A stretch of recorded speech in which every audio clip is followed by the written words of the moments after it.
Sveiki. Fizinis aktyvumas. Kai yra virš 50. Kuo ypatingas šitas laikotarpis?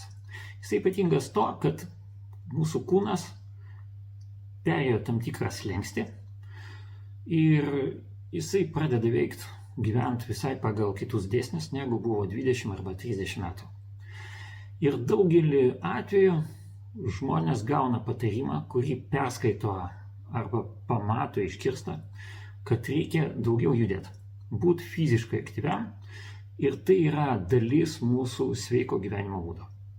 Ir tada toksai žmogus nusiperka abonementą, ateina į sporto salę, jisai turi tam tikrą istorinį bagažą, kaip reikia elgtis sporto salėje, ir pradeda testuoti įrangą, kuri tenai yra, ir bandyti prisitaikyti. Jisai supranta, kad reikia prakaituoti, kad turi būti krūvis, ir tai jisai atsimena iš vaikystės. Ir dažna klaida, kad jisai nori pritaikyti tuos dėsnius, kurie buvo efektyvūs jam asmeniškai anksčiau. Ir čia yra pagrindinė klaida. Kadangi kūnas kitoks, jo veikimo mechanizmai šiek tiek pasikeitė, turi tam tikrų ypatumų, kurie charakteringi jau šitam amžiui ir vėliau bus dar labiau didės. Tai ką reikia daryti? Pradėti reikia nuo labai paprasto, bet sudėtingo dalyko, tai yra nuo savęs testavimo. Reikia patikrinti savo galimybės, ką jūs galite daryti tokioj programai, tam, kad įvertint jūsų širdies kraujagyslių sistemos pajėgumus, jėgos pajėgumus, ištvermės, tai yra tokį kompleksą. Ir tada įmanoma pradėti tikslingai kažką daryti.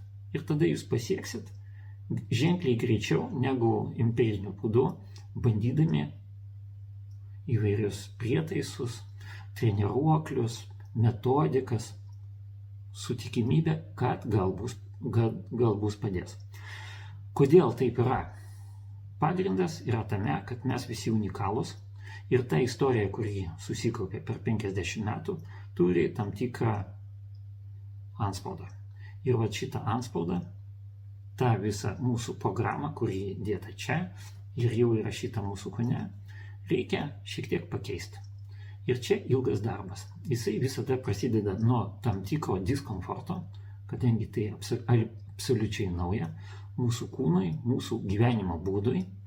Ir tai reikia suprasti, kad tam, kad kažką pasiekti, kad prasidėtų pasikeitimai, reikės laiko. Taip, niekas neateina per vieną mėnesį. Principe, pirmi pasikeitimai ateina po 3 mėnesių. Ir taip toliau.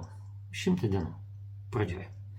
Tai jeigu norit, kad viskas būtų optimalu ir nešvaistyti savo brangaus laiko, tai suraskit konsultantus, kurie jums padės tai padaryti greitai ir efektyviai. Ir tada rezultatas bus jūsų gera sveikata, gera nuotaika, šypsena ir taip toliau.